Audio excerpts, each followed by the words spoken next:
สบายดีFC บ่าวแพงเบิดสุคนเด้อมื้อนี้ก็มาอัปเดตความคืบหน้าเคยเฒ่าทำงานพี่น้อง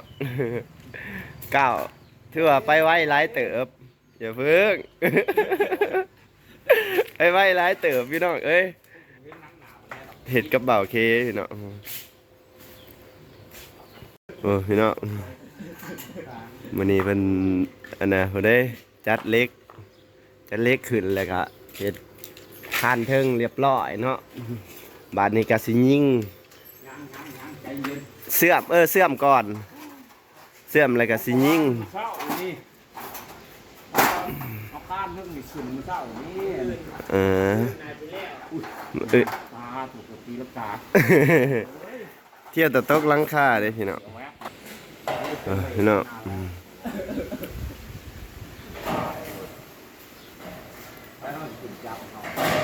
บ่าวเคเด้เคขึ้นจับให้เพิ่นแหน่ทั้งน่ะ มือสังกะสีสิมาป่อนซอยเพิ่นพี่น้องมื้อนี้ก็มาเพลงก็สิไปเวียกเนาะขึ้นไปหับน้องสาวมาแต่กรุงเทพพี่น้องถ้าเบิ่งเด้อแม่น้องวันใหม่พี่น้องโอ้ยยกแม่น้องวันใหม่มาแต่กรุงเทพพี่น้องสิขึ้นไปหับพอดีเลยเพลงสิขึ้นไปหับเอามาเบิ่งเคยเฒ่าเฮ็ดงานก่อนไปเบิ่งหน้าตาเป็นแนวใดพี่น้องแม่น้องวันใหม่มาแล้วพี่น้องคิดฮอดลูกสาวคือสิแม่นเนาะกลับมาแต่กทม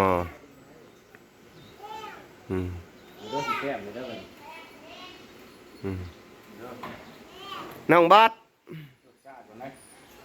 เอ้ยเนาะไปพี่น้องเดี๋ยวไปฝุ่นต่อเนาะนี่มาเพลงกับมานั่งถาอยู่พี่น้องมานั่งถาแม่น้องวันใหม่อยู่บ้านน้องนกเขียนเนาะเนี่ยไปขี่รถสองแถวลงมาแล้วพี่น้องใกล้สิฮอดแล้วเพิ่นมาเพลงกระถาถ้าเบิ่งถาส้มเด้อพี่น้องเด้อ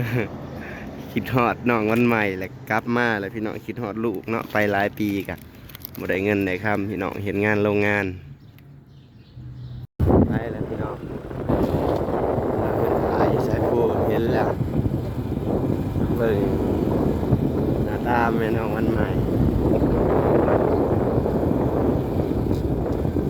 ขวนคือหมูนี่พี่น้องเอ้ย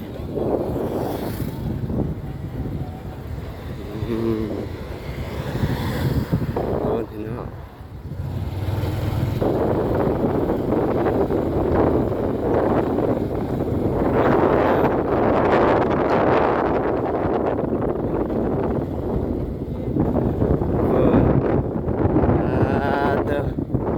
ของหลายแท้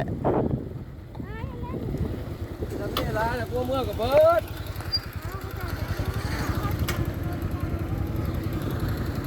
อ๋อลุงนี่เนาะลุงมาเอา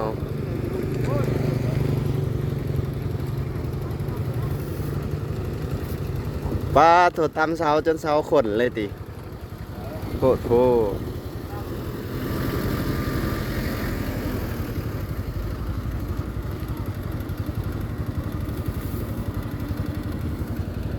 มาแต่กรุงเทพพี่น้อง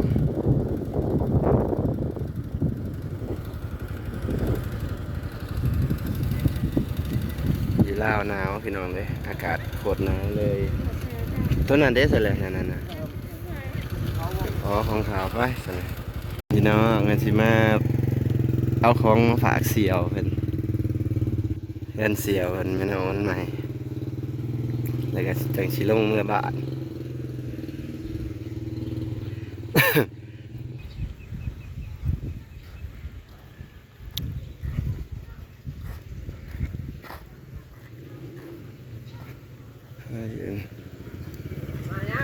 มาถ่ายคลิป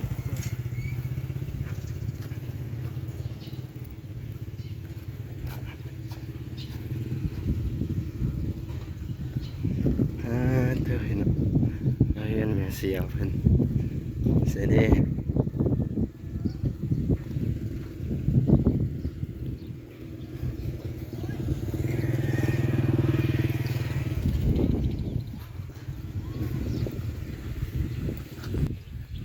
เห็นแม่เสียวเพิ่นเพื่อนเสียวเพิ่นมาเว้ยแม่เสียวเพิ่นป่วยได้จักมื้อแล้วก็อันนี้ ร้ายแล้ว อืม ป่วยมากเลยดูไปนั่ง3-4 เดือนประมาณ 3-4 เดือนแล้ว นอนอยู่นี่เดือนหนึ่งนอนอยู่ลูกบ่ได้นะเดือนหนึ่งเนาะ เพิ่นลุกบ่ได้เดือนหนึ่งแล้วพี่น้องอันนี้แม่ตึม อันนี้เลยจะบ่ได้เข้าใจ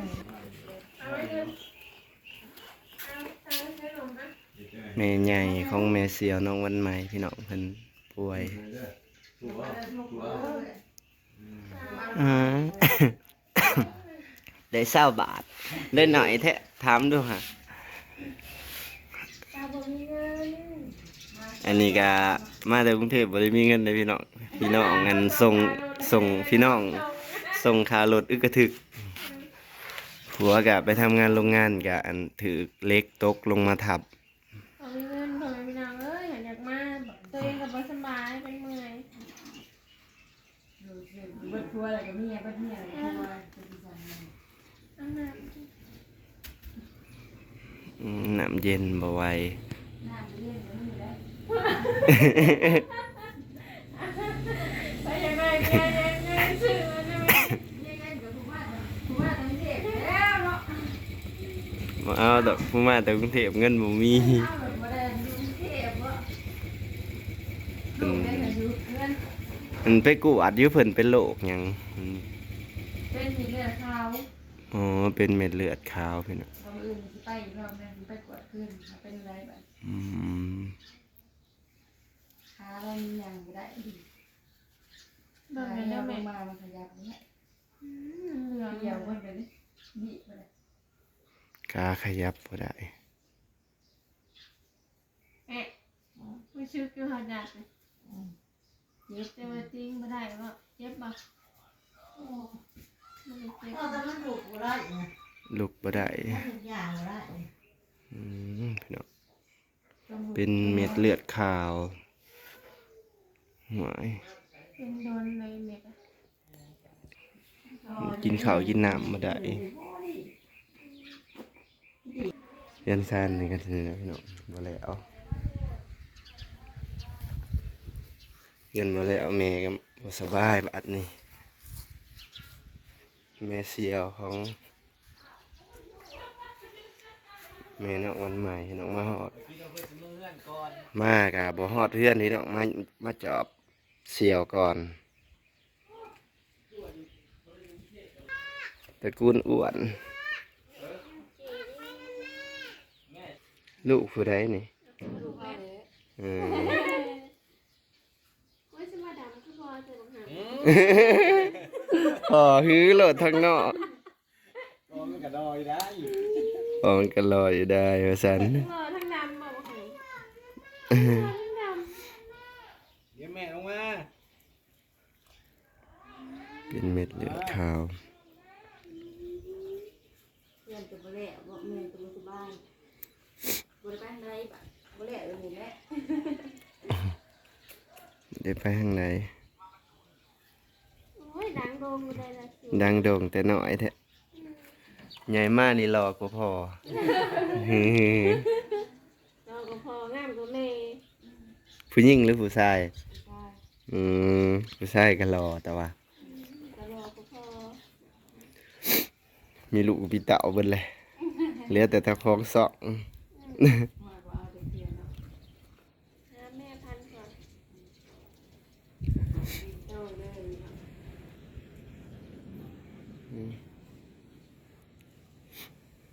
เจ้าวันใหม่มาเมืองก็สิมาเบิ่งผูกกะหรี่ซื้อมาก็ยังบ่มาตีแม่เบิ่ง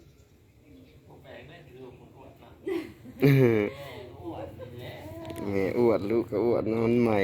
แล้วเอ้ย ตระกูลอ้วน เมื่ออาทิตย์น้ำหมูเข้าใหม่นี่จะไม่ได้น้ำหนองนะ เกิดเป็นหมู่เกิดกำลังเกิดก่อนเขายังเป็นหมู่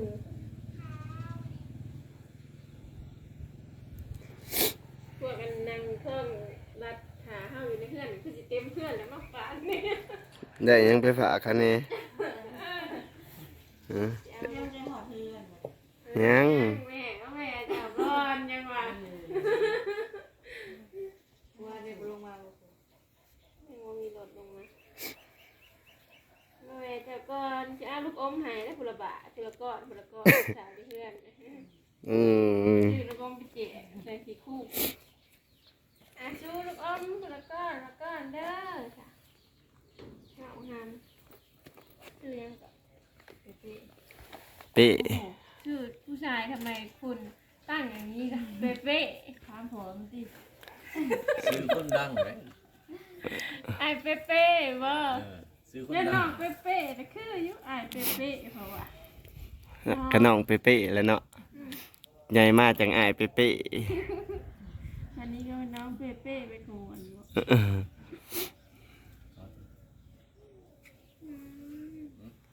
มาเยี่ยมมายามพี่น้องเสียวหักเสียวแพงบ่ฮอดเฮือนโอ้ยมือสั่น เก่ากันเพราะยังสิเมื่อเลย บ่ เมื่อเลยบ่ มือเลยวันใหม่ถ่าแล้วแหละตอนนี้ ห้องอยู่มีเอ๊ะ เนาะวันใหม่ให้กระเป๋าเลยพ่อแม่บ่ตื่นเต้นบ่เนาะ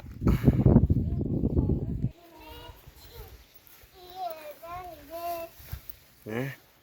ดีใจเยอะแม่มาหึดีใจบ่ กินขนมวัดทองหนึ่ง กินขนมบดทองหนึ่งดีใจเยอะแม่มาเนี่ย ดีใจ สบายดีไว้ สบายดีพ่อแม่พี่น้อง กดกระเป๋าด้วยแม่มีเงินมาจากกีบ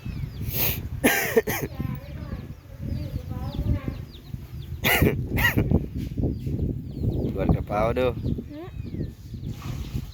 คือบกกวด แม่ไม้ปวด แม่มาให้กวดแม่มาให้กวดที่น้องบกกวด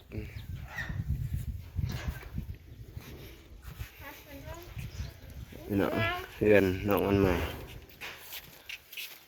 ดีๆในกระเป๋าแม่เรา อ๋อแม่ก็อ้วนลูกก็อ้วน